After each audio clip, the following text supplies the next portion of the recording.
얼마 전에 싱가포르로 출국하던 날은 월요일이었습니다.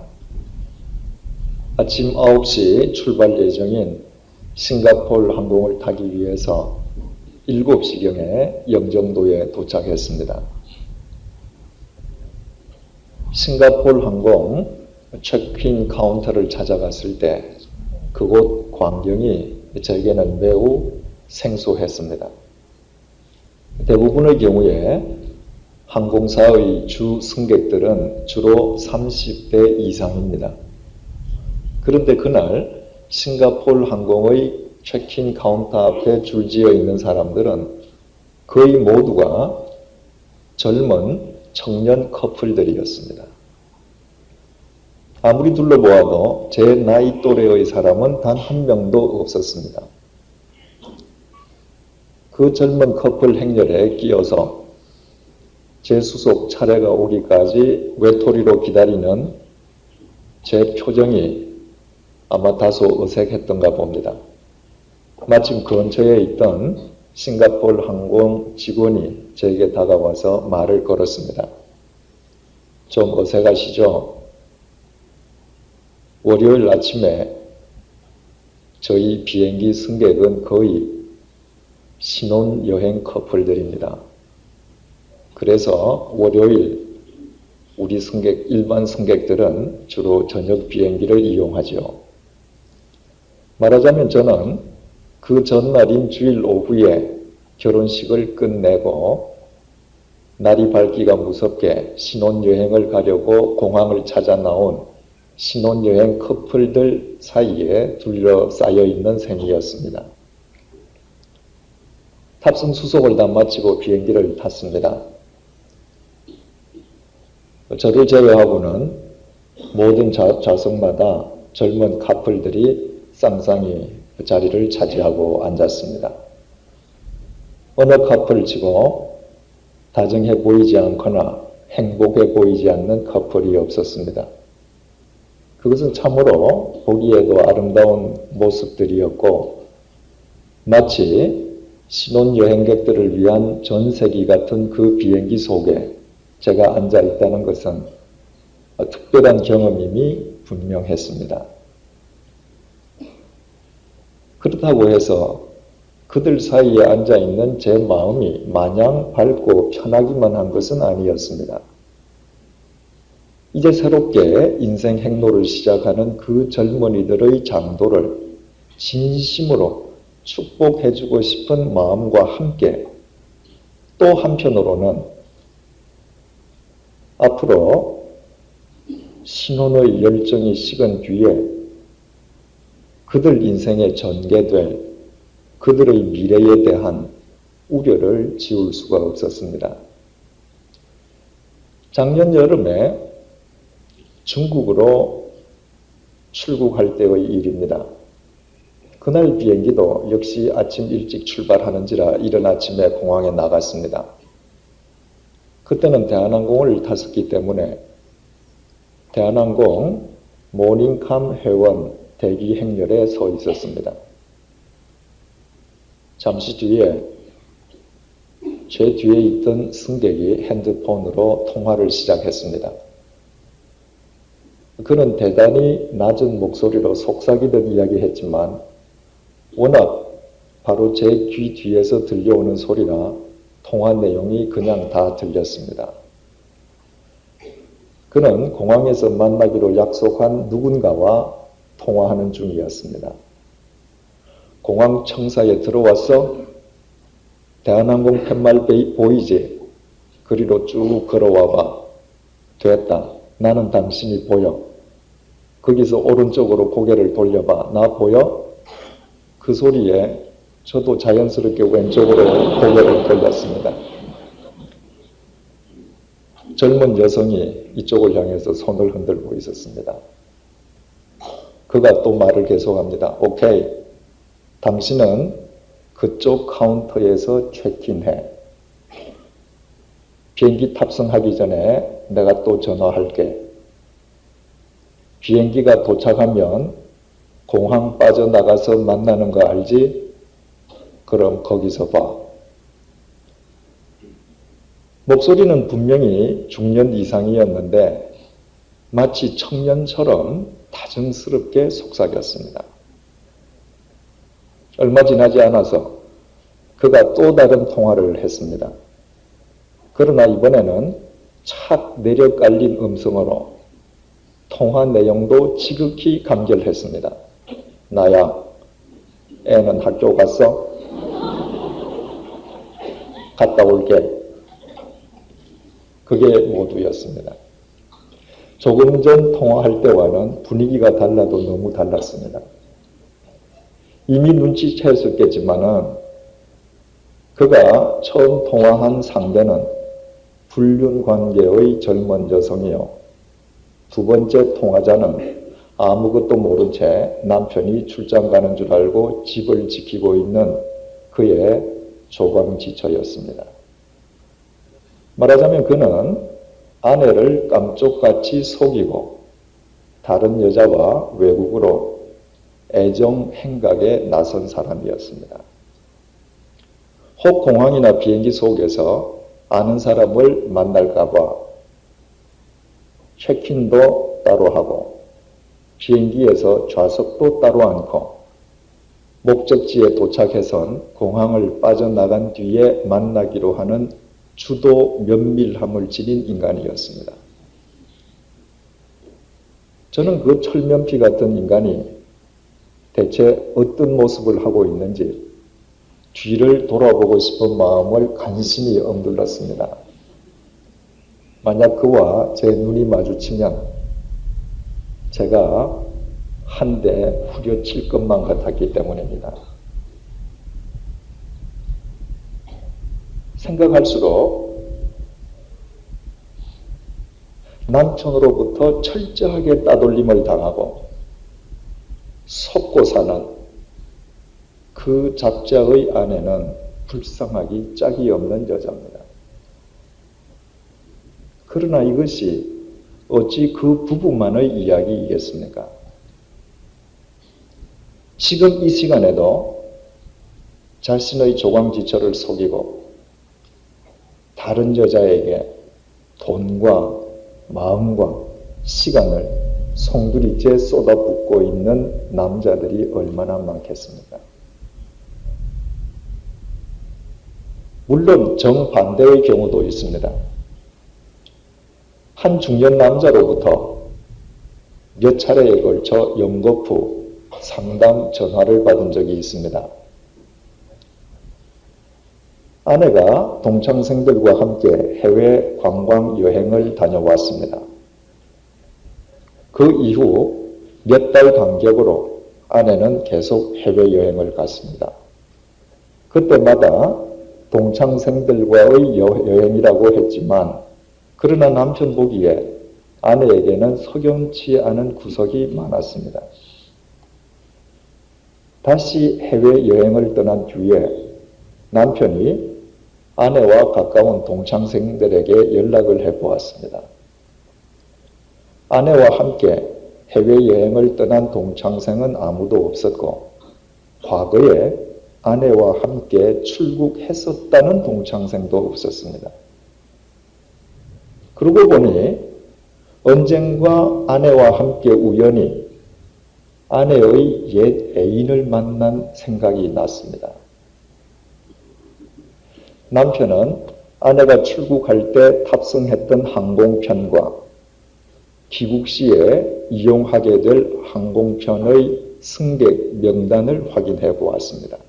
아니나 다를까 그 남자 역시 아내와 같은 비행기로 출국했다가 같은 비행기로 함께 귀국하는 것으로 나타났습니다. 결국 여행에서 돌아온 아내는 증거를 제시하는 남자의 추궁 앞에 그동안 해외에서 옛 애인과 벌려온 불륜 행각을 고백하지 않을 수 없었습니다. 아내는 자신의 잘못을 시인하고 자식들의 장래를 위해서 용서해 줄 것을 간청했습니다. 그 상황에서 자신이 어떻게 처신해야 할지를 번민하던 그분은 저한테 연달아 몇 번씩이나 상담 전화를 했던 것입니다. 저는 그 남자와 상담 전화를 하는 내내 수화기 저편에서 들려오던 아내로부터 배신당한 남자의 땅이 꺼질 듯한 한숨 소리, 피통하던 음성, 때로는 제 가슴을 갈갈이 찢어 놓던 사나이의 울먹거림을 잊을 수가 없습니다.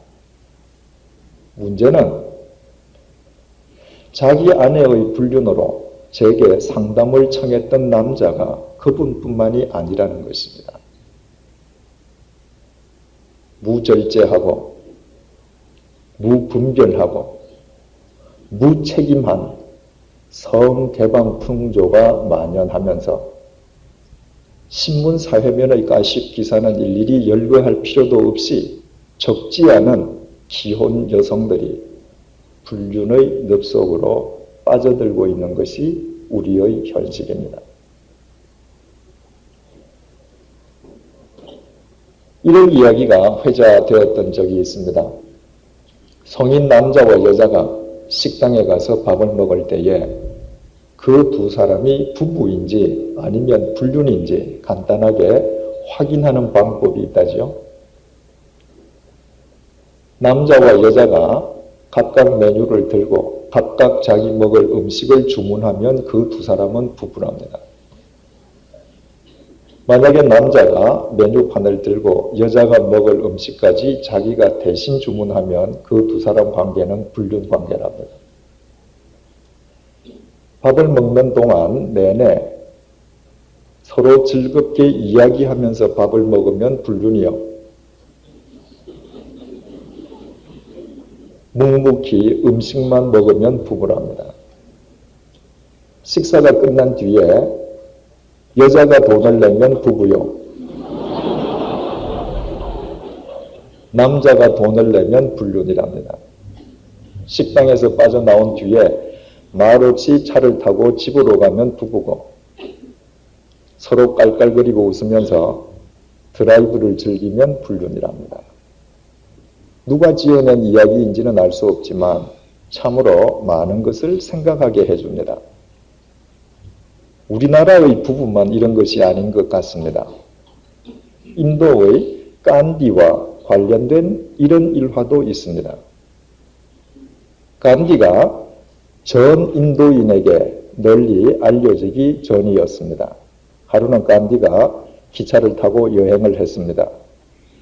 간디 바로 앞에 남자와 여자가 동석을 했습니다. 그 두 사람은 여행 내내 마냥 즐거운 듯이 대화를 이어갔습니다. 이었고 목적지에 도착한 간디가 내리기 전에 그 두 사람에게 물었습니다. 두 사람은 부부가 아니시죠? 깜짝 놀란 두 사람이 아니 어떻게 그것을 아느냐고 물었습니다. 그때 간디가 이렇게 대답했다고 합니다. 두 사람의 눈에 생기가 돕니다. 이것이 실화인지 혹은 누가 꾸며낸 이야기인지 저로서는 알 수 없습니다. 그러나 단순히 꾸며낸 우스개라 할지라도 이 이야기가 전해주고자 하는 메시지의 무게는 전혀 가벼워지지 않습니다. 세상의 우스개는 의미 없이 만들어지지 않습니다. 어떤 우스개든 그 우스개 속엔 진실이 담겨 있습니다. 모든 우스개는 이 세상의 한 단면, 그것도 이 세상의 이지러진 단면을 반영해주고 있기 때문입니다. 그렇다면 식당을 찾은 남자와 여자에 관한 한국의 우스개와 인도의 간디 일화가 우리에게 전해주고자 하는 메시지가 도대체 무엇이겠습니까? 사람들은 결혼하고 나서 신혼의 열정이 식으면 언제부터인가 다른 남자와 여자에게는 온갖 친절을 베풀고 그들과 대화할 때에는 눈초리가 초롱초롱 빛나다가도 막상 자기 배우자는 아무렇게나 대하고 자기 배우자를 쳐다보는 눈길은 천편일률적으로 몸이 건조하다는 것입니다. 상식적으로 생각하면 세월이 흘러갈수록 부부가 점점 더 사랑해야만 할 것 같습니다. 그럼에도 불구하고 세월이 흘러갈수록 부부 사이가 더 삭막해지는 것이 오늘 우리의 현실입니다. 지난 3월 30일 통계청이 발표한 2004년도 결혼 및 이혼 통계에 의하면 작년 한 해 동안 결혼 건수는 31만 944건, 이혼 건수는 13만 9,365건이었습니다. 작년 단 1년 동안 무려 14만 커플이 파경을 맞은 것입니다. 지난달에는 LG카드가 30, 40대 부부를 대상으로 한 설문조사 결과가 발표되었습니다. 만약에 다시 태어날 경우 현재의 아내와 현재의 배우자와 다시 결혼하겠느냐고 묻는 질문에 대해서 응답한 남자들의 65.2%가 그렇다고 답을 했습니다.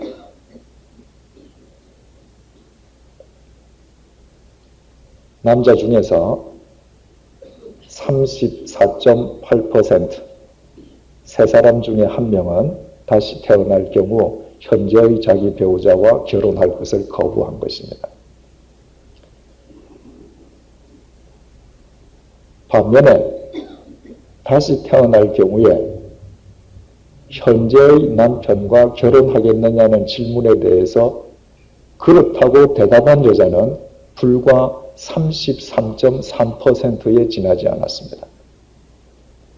66.7%의 여자, 바꾸어 말해서 여자 3명 중 1명은 현재의 남편과 결코 결혼하지 않으리라고 답한 것입니다. 이혼을 고려해 본 적이 있느냐는 질문에 대해서는 남자의 27.8%, 여자의 44.4%가 그렇다고 응답했습니다. 남자는 3.5명당 1명, 여자는 약 2명 걸러 1명꼴로 심각하게 이혼을 고려했거나 하고 있는 것입니다. 간과할 수 없는 사실은 그 설문조사에 응했던 남자들 중에 상당수가 자기 아내가 자신을 탐탁지 않게 여기거나 자신과의 이혼을 심각하게 고려하고 있다는 사실을 까마득히 모르고 있었다는 사실입니다. 다시 태어날 경우 지금의 배우자와는 절대로 결혼하지 않겠다는 여자가 남자의 2배였고 이혼을 고려했거나 고려하고 있다는 여자는 남자의 1.6배에 달했습니다. 그런데도 많은 남자들은 그 사실을 모르고 살아갑니다. 이것이 남자의 감정이 무디기 때문인지 아니면 남자의 자기 아내에 대한 무지 때문인지는 알 수 없지만 여하튼 자신을 탐탁히 여기지 않고 사랑하지 않는 사람과 그리고 자신이 사랑할 수 없는 사람과 한평생 부부로 함께 살아간다는 것은 참으로 안타깝고 가슴 아픈 일이 아닐 수 없습니다. 바로 이것이 제가 그날 신혼부부들로 가득 찬 그 싱가포르행 비행기 속에서 제 마음속의 우려를 떨쳐버릴 수 없는 까닭이었습니다. 그들은 모두 서로 몸을 기대고 신혼여행의 단꿈에 젖어 있었습니다. 그러나 이제 멀지 않아 그들 중에 아내를 속이고 외간 여자와 애정 행각을 벌리는 남자가 나오지 않는다는 보장이 어디에 있습니까?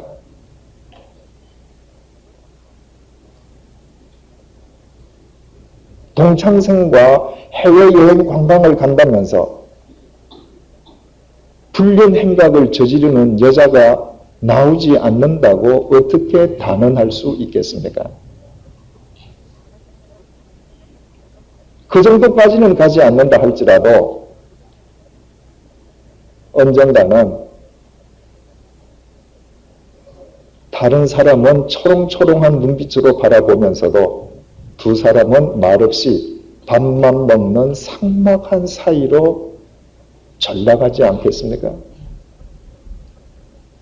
그들 중에 상당수는 자기 배우자를 탐탁해 여기지 않거나 혹은 심각하게 이혼을 고려하면서 살지 않겠습니까?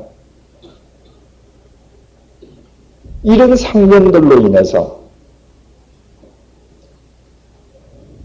그 비행기 속에서 제 마음은 마냥 밝고 편할 수만은 없었던 것입니다.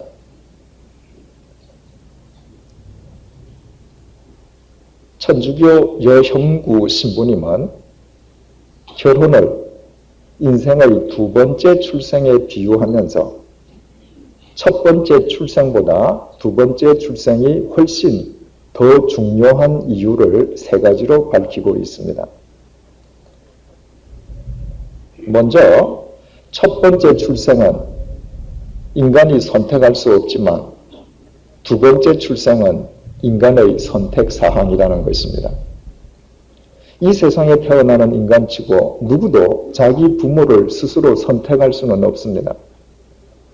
그러나 오늘날과 같은 계명천지에 누구의 강요에 의해서 결혼하는 사람은 없습니다. 자신의 배우자를 스스로 선택하는 것이 결혼이라면 결혼은 실로 중요할 수밖에 없습니다. 두 번째, 근래 인간의 수명을 보건대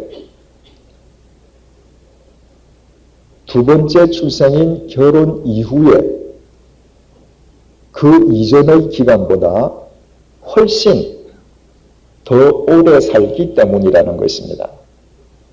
만약 25세에서 30세 사이에 결혼한다면 그들은 결혼 이후에 그 이전에 비해서 근 2배 가까운 기간을 함께 살 수 있습니다. 그러니까 첫 번째 출생보다 두 번째 출생이 중요하다는 것입니다. 마지막 이유는 첫 번째 출생의 기간 동안에는 자기의 권리를 즐기기만 하면 되지만 두 번째 출생 기간 동안에는 서로가 책임과 의무를 다해야 되기 때문에 그것이 더 중요하다는 것입니다. 이런 관점에서 첫 번째 출생에 비해 두 번째 출생이 훨씬 더 중요하다는 여 신부님의 주장은 100번 타당합니다.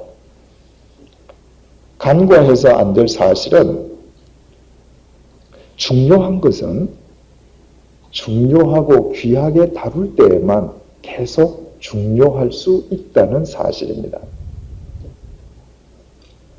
결혼을 중심으로 인간의 일생은 세 시기로 나누어집니다.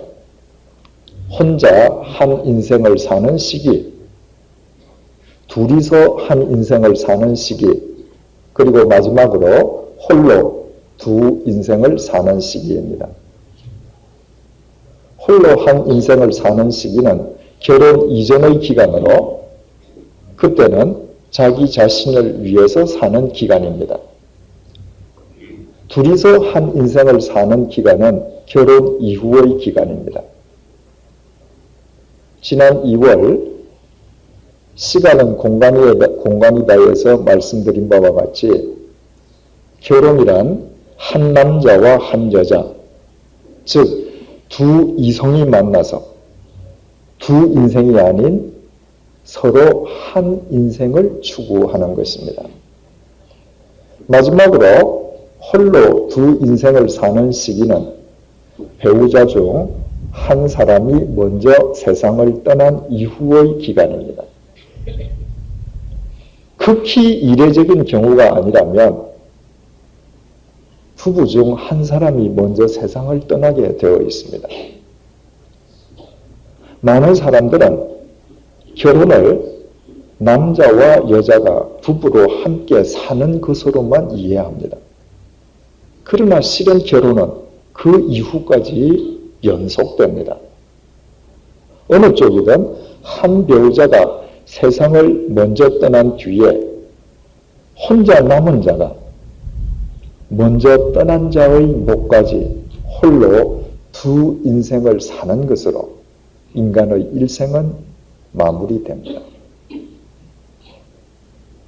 이런 의미에서도 첫 번째 출생보다 두 번째 출생이 훨씬 중요합니다.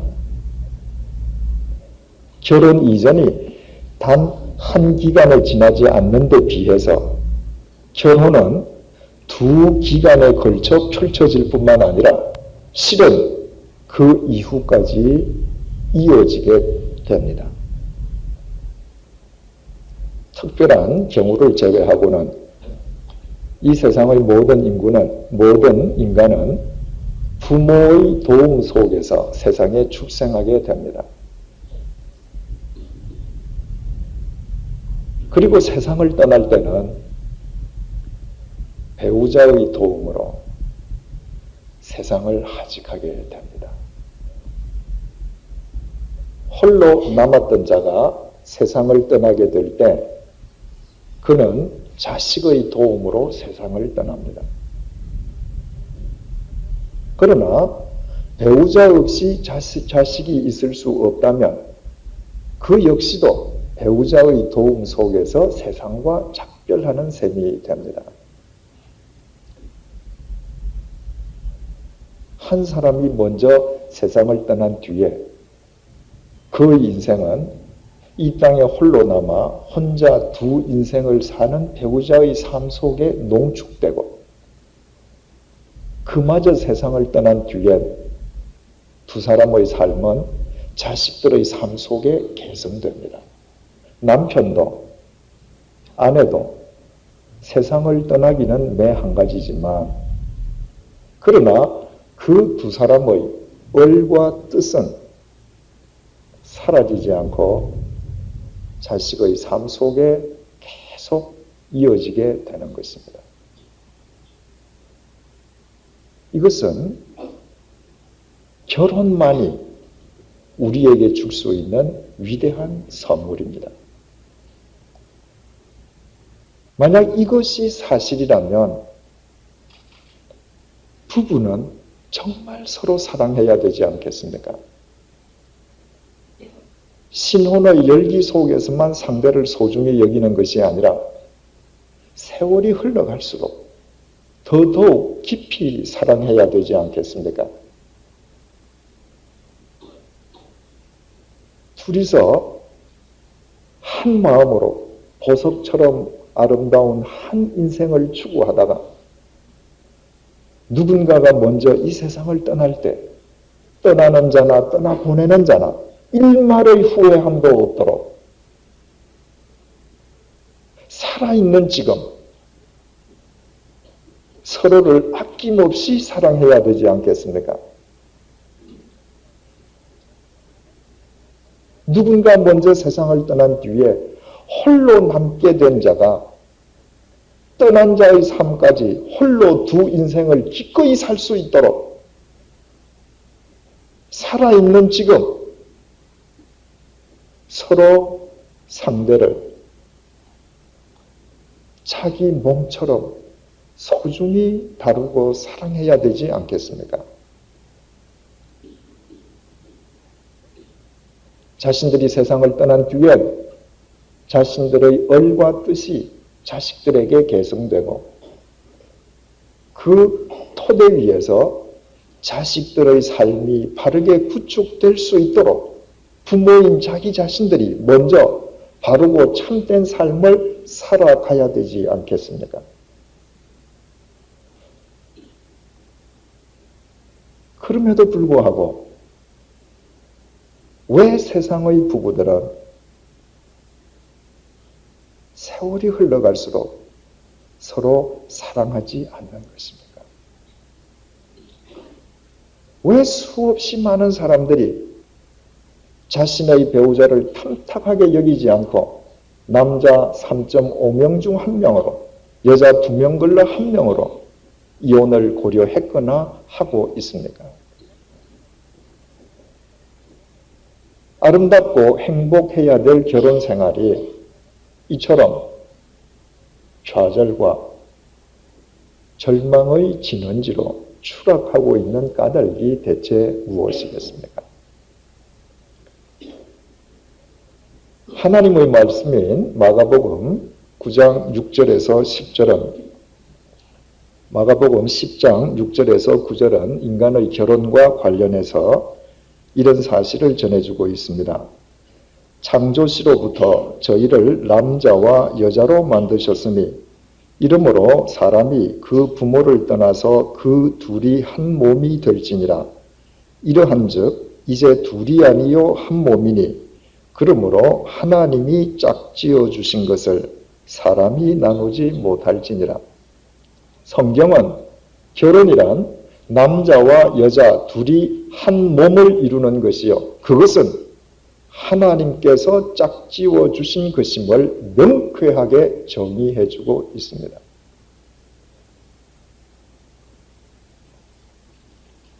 남자와 여자가 서로 사랑에 눈이 멀어서 결혼할 수 있습니다. 냉철한 판단에 근거한 선택으로 결혼할 수도 있습니다. 주위에서 저 사람이 좋다고 권유해서 결혼했을 수도 있습니다. 중요한 것은 결혼의 동기가 어떠했든 현재 자신의 배우자가 하나님께서 자신을 위해 짝지어 주신 천생배필임을 깨닫는 것입니다. 이 사실을 깨달을 때에만 자신의 배우자의 현재의 상황과 조건에 상관없이 신뢰하고 사랑하고 존중할 수 있습니다. 하나님께서 짝지어 주신 천생배필보다 더 나은 배필이 이 세상에 있을 수도 있다는 생각이야말로 부질없는 망상임을 그는 확실하게 알기 때문입니다. 1899년 중국에서 태어난 오경웅 박사는 이모당 박사와 함께 근대 중국의 석학으로 불리는 분입니다. 중국, 미국, 프랑스에서 법 철학을 전공했던 그는 중화민국 헌법 기초와 UN 헌장 구성에 동참했던 세계적인 법 철학자인 동시에 뛰어난 문필가였습니다. 그 정도로 탁월한 지적 수준의 오경웅 박사라면 그분의 아내 또한 남편에게 걸맞는 지성인이었음에 틀림없을 것 같습니다. 그러나 놀랍게도 그분의 아내는 난 놓고 기업자도 모르는 일자 무식꾼이었습니다. 당시 중국은 물론 그때는 우리나라도 그랬습니다마는 자식의 의사와 상관없이 부모가 자식의 배우자를 일방적으로 선택하고 결정하던 시절입니다. 오경웅 박사의 아버지는 며느리감으로는 배운 여자보다 못 배운 여자가 더 낫다는 고루한 생각으로 그토록 탁월한 지적 능력을 지닌 자기 아들을 위해서 의식적으로 한자도 깨우치지 못한 무식한 여자를 며느리로 결정했습니다. 세계적인 석학으로 다른 사람의 추앙을 받던 오경웅 박사이고 보면 일평생토록 한자도 읽을 줄 모르고 쓸 줄 모르는 무식군과 더불어 살아갈 때에 답답한 일이 얼마나 많았겠으며 또 짜증스러운 일은 얼마나 잦았겠습니까? 그러나 오경웅 박사는 그 무식한 아내와 더불어 참으로 행복한 가정을 꾸렸습니다. 그는 일평생토록 무식한 자신의 아내를 사랑하고 존중했습니다. 독실한 크리스찬이었던 그는 바로 그 아내가 하나님께서 자신을 위해 짝지어 주신 천생 배필임을 굳게 믿었기 때문입니다. 비록 자기 자신의 의사와는 상관없이 아버지의 일방적인 결정에 의해 이루어진 결혼이지만 그는 하나님께서 자기 아버지를 통해서 자기 아내를 자신을 위한 천생 배필로 짝지어 주었음을 믿었습니다. 그에게 있어서 일자 무식군 아내는 다른 여자와 비교 대상인 상대적인 존재가 아니라 천지를 창조하신 하나님께서 자기만을 위해서 특별히 선택하시고 창조하신 절대적 존재임을 감사함으로 받아들였습니다. 다시 말하면 오경웅 박사는 일평생토록 하나님께서 짝지어 주신 그 무식한 아내보다 더 나은 자기 배필이 이 세상에 있을 수 있다는 생각을 단 한 번도 해보지 않았습니다. 바로 이것이 그가 무식한 아내와 일평생 행복할 수 있었던 비결이었습니다. 만약 오 박사가 자기 아내를 천생 배필로 받아들이지 않았더라면 그의 결혼은 이내 파경을 맞았거나 아니면 일평생토록 둘이서 두 인생을 고수하느라 그들의 삶은 참으로 고달팠을 것입니다. 제가 잘 아는 부부가 있습니다. 결혼한 지 20여 년이 지난 그 부부는 요즘 말로 소위 코드가 전혀 맞지 않습니다. 남편과 아내의 취미, 성격, 가치관, 사고방식, 생활 습관 등 어느 것 하나 일치되는 부분이 없습니다. 그로 인해서 두 사람 사이에는 차마 말 못할 어려움과 갈등이 많이 있었습니다. 그럼에도 그 두 사람은 지금 남부럽지 않은 행복한 가정을 꾸려가고 있습니다. 얼마 전에 그 부인을 만났을 때 부인이 결혼 생활에 대해서 이런저런 이야기를 하던 중에 제게 이런 말을 했습니다. 적지 않은 주부들이 다시 태어날 경우에 현재의 남편과는 절대로 결혼하지 않겠다고 합니다. 아시다시피 우리 부부는 삶의 전반에 걸쳐 일치되는 부분이 거의 없습니다. 그로 인해 참 많이도 가슴앓이를 했고 물론 지금도 하고 있습니다. 그러나 저는 다시 태어나도 지금의 남편과 또다시 결혼할 것입니다. 만약에 평소에 서로 마음이 일치되는 부부가 이런 소리를 한다면 놀라지 않겠죠. 그런데 매사에 서로 어긋나는 것 때문에 갈등을 겪던 부부가 다시 태어나도 지금의 배우자와 다시 결혼하겠다고 하니 의아하지 않습니까? 그 부인은 이유를 스스로 이렇게 밝혔습니다. 첫째, 다시 태어나 다른 남자와 결혼한다고 해도 그 남자가 지금의 남편보다 나을 것이란 보장이 없기 때문입니다. 제가 남편에 대해 못마땅하게 생각하는 점들이 많긴 하지만 남편에겐 장점도 무척 많습니다. 남편과는 성격이 판이한 저로 인해 남편도 무척 힘들고 속이 상하는 일들이 많았을 것입니다. 그런데도 남편은 무던히도 잘 참아주었습니다. 또 결혼 이후 지금까지 남편은 매사에 변함없이 성실했습니다.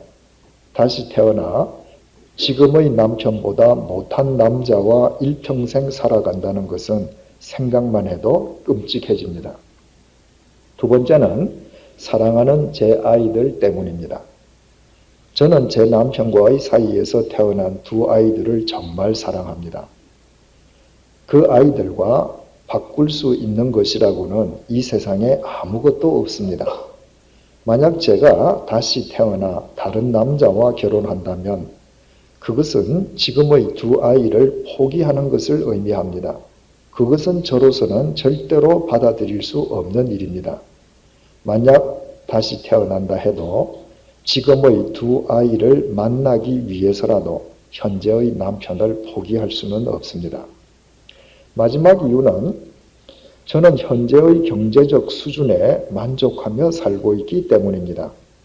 저희 부부에게 큰 재산은 없습니다. 그러나 부부가 함께 직장 생활을 하면서 아이들과 더불어 사는데 경제적으로 궁핍함을 느끼지는 않았습니다. 생각할수록 감사한 일입니다. 사람들은 다시 결혼하면 경제적 여건이 월등하게 나아지리란 환상을 갖고 있는 것 같습니다. 그러나 그 반대의 경우도 얼마든지 있지 않겠습니까? 만약 다시 태어난다면 지금의 경제적 수준 정도라도 감사하며 누릴 수 있도록 현재의 성실한 남편을 기꺼이 다시 선택하겠습니다. 참으로 지혜롭고 사려 깊은 여인입니다. 이 여인은 자신과 코드가 맞지 않는 남편으로 인해 수많은 갈등을 겪고 있지만 그러나 근본적으로 자기 남편을 신뢰하고 사랑하고 존중하고 있습니다. 남편과의 사이에서 태어난 아이들과 함께 스스로 행복을 일구어가고 있습니다. 큰 재산은 없지만 남편과 함께 땀 흘리며 일군 현재의 경제적 여건을 감사함으로 만족하게 받아들이고 있습니다. 이것이 이 부인에게 가능할 수 있는 것은 크리스찬인 이 여인 역시 자기 남편이 하나님께서 자신을 위해서 짝지어 주신 천생배필임을 믿기 때문입니다. 그래서 이 부인은 다시 태어난다 할지라도 이 남편보다 더 나은 배우자가 있을 것이라는 생각도 기대도 하지 않으면 물론이요, 아예 꿈도 꾸고 있지 않습니다. 만약 이 부인이 자기 남편을 천생배필로 수용하지 못했던들 벌써 남남이 되었거나 아니면 남편과 더불어 한 지붕 아래에서 무의미한 삶을 반복하면서 만약 다시 태어난다면 절대로 저 사람과는 결혼하지 말아야지 이를 악물고 굳게 다짐하고 있을 것입니다. 이래서 자신의 배우자가 하나님께서 짝지어 주신 천생배필임을 믿는 것이 중요합니다.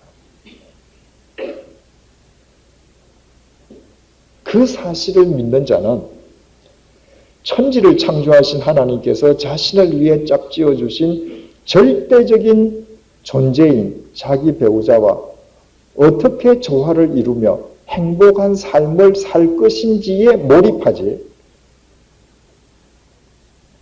자신의 배우자를 타인과 비교하면서 상대적 존재로 비하시키는 잘못을 범하지 않습니다. 보다 중요한 것은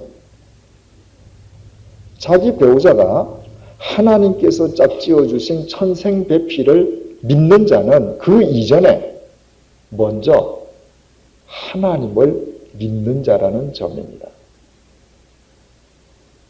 자기 배우자를 천생배필이라 부른다고 해서 다 하나님을 믿는 것은 아닙니다. 하나님을 믿지 않는 사람들도 천생배필이란 말을 하긴 하지만, 그러나 정말 자기 배우자가 하늘이 내려주신 이 세상 그 누구와도 절대 대체할 수 없는 절대적 존재임을 믿어서 그렇게 말하는 것은 아닙니다. 하나님을 믿지 않는 사람들이 말하는 천생배필이란 듣기에 좋으라고 하는 덕담 수준의 수식어에 지나지 않습니다. 그러나 하나님을 믿는 자들은 하나님을 믿기에 그 하나님께서 온 우주 만물과 자기 자신을 창조하셨음을 믿기에 자기 배우자 또한 하나님께서 짝지어 주신 천생배필임을 믿습니다. 그리고 하나님께서 짝지어 주신 천생배필과 더불어 하나님의 법칙을 따라 모든 어려움과 난관을 극복하면서 둘이서 한 인생을 추구하게 되는 것입니다.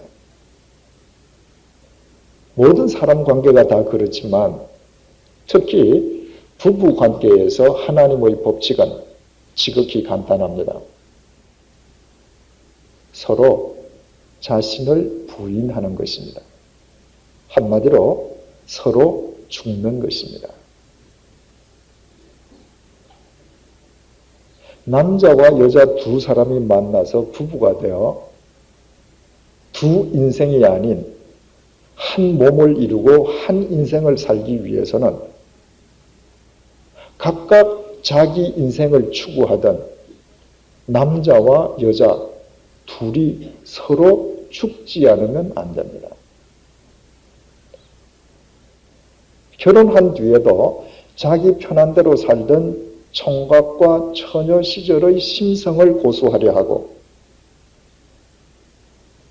자기 중심의 사고방식과 이기심에 집착한다면 그들은 어쩔 수 없이 둘이서 두 인생을 살 수밖에 없는데 부부관계에서 그보다 더 끔찍한 고통은 없습니다.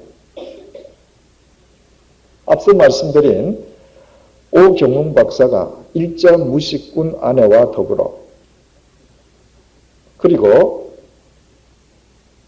한 크리스찬 부인이 자신과 코드가 맞지 않는 남편과 더불어 행복한 가정을 이룰 수 있었던 것은 그들에게 먼저 자기 부인이 선행되었기 때문입니다. 부부 일심동체가 된다는 것은 오랜 기간 동안 그릇 이해되어 온 것처럼 여자가 남자의 종속물이 된다거나 신성이 약한 쪽이 강한 쪽으로 흡수되거나 동화되는 것을 의미하지 않습니다. 하나님께서 둘이 한 몸을 이루라고 하시는 것은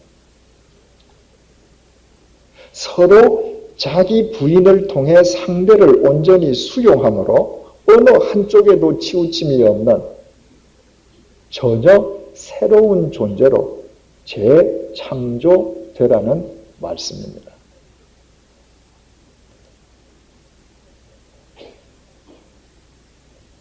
이것은 물감의 배합과 같습니다. 같은 양의 파란색 물감과 노란색 물감을 한데 섞습니다.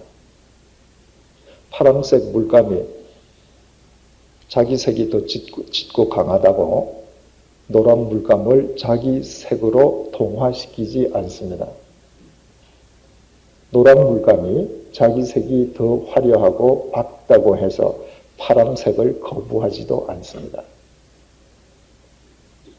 파란색과 노란색은 온전히 자기를 부인함으로 상대를 있는 그대로 고스란히 수용합니다. 그때 파란색과 노란색은 파란색도 노란색도 아닌 전혀 새로운 초록색으로 나타나게 됩니다. 이처럼 결혼 역시 남자와 여자가 서로 자기를 부인하고 상대를 온전히 받아들임으로 둘이 한 몸을 이루는 전혀 새로운 존재로 성화될 뿐만 아니라 그들 앞에 둘이 한 인생의 신세계가 펼쳐지게 되는 것입니다. 바로 이것이 결혼의 신비요, 결혼이 하나님께서 인간에게 주신 가장 큰 선물인 까닭이기도 합니다. 따라서 결혼의 중요성은 결혼식 당일의 식장이나 예복 혹은 예식의 화려함 또는 하객의 수에 있는 것이 아니라 결혼식이 끝난 뒤에 서로 상대를 위한 자기 부인의 삶에 있습니다. 상대를 위해서 자신을 부인한다는 것, 자신이 먼저 죽어야 한다는 것을 거창하게 생각하시지 마십시오. 결혼이란 선택으로 시작됩니다. 수없이 많은 가능성 속에서 오직 한 남자와 한 여자를 나의 배우자로 선택하는 것이 결혼입니다. 선택은 버림의 결과입니다. 한 명의 배우자를 선택한다는 것은 나머지 모든 가능성을 미련 없이 버리는 것을 뜻합니다. 그것이 가능할 수 있는 것은 자신이 선택한 한 명의 배우자가 나머지 모든 가능성보다도 더 절대적으로 월등하다는 믿음 때문입니다. 자기 부인은 그 믿음을 끝까지 지키는 것입니다.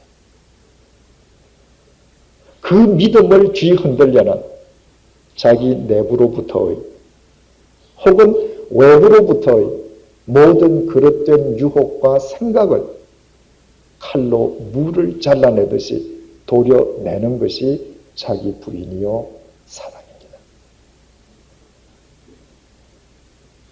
사랑은 상대의 인격과 성격을 존중하는 것입니다. 영어는 인격과 성격을 모두 캐릭터 혹은 퍼소널리티로 표현합니다. 그래서 그 두 단어 사이에는 아무 차이가 없습니다.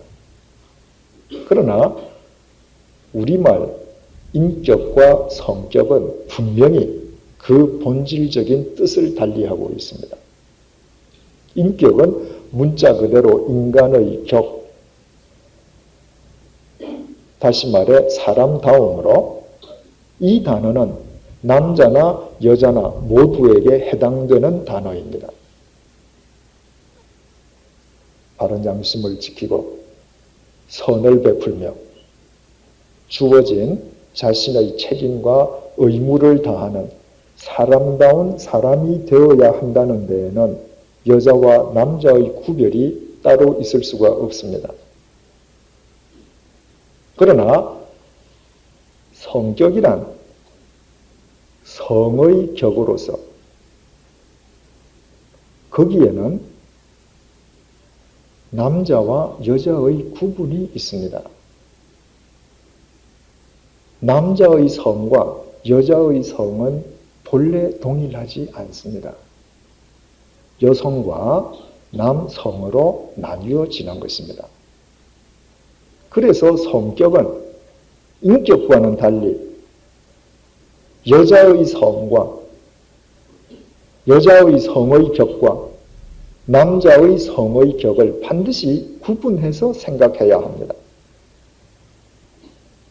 따라서 남자가 여자를 사랑한다고 하는 것은 아내의 성의 격을 존중해 주는 것이요. 아내 역시 남편의 성의 격을 존중하는 것이 남편 사랑이 되는 것입니다. 이것이 구체적으로 무슨 의미인지는 다음 시간에 상세하게 설명을 드리겠습니다. 단지 이 시간 우리가 마음속에 새겨야 할 것은 상대의 인격과 성격을 내 마음에 들지 않는다고 해서 자기 멋대로 개조하려고 해서는 안 된다는 사실입니다. 상대의 인격과 성격을 개조하려 하면 상대의 인격과 성격은 자기 방어 본능에 따라서 더욱 굳어져서 두 사람 사이는 점점 더 멀어지게 될 뿐입니다. 내 몸으로 낳은 내 자식의 인격과 성격도 개조할 수 없다면 남의 자식인 내 배우자의 인격과 성격을 개조할 생각일람 아예 버려야 합니다. 이처럼 배우자의 인격과 성격은 개조의 대상이 아니라 존중의 대상임을 깨달아 내 입맛에 들지 않는 상대의 인격과 성격을 내 마음대로 고치고 싶은 나의 이기심을 과감하게 잘라버리는 것이 자기 부인입니다. 그것이 곧 상대에 대한 사랑입니다.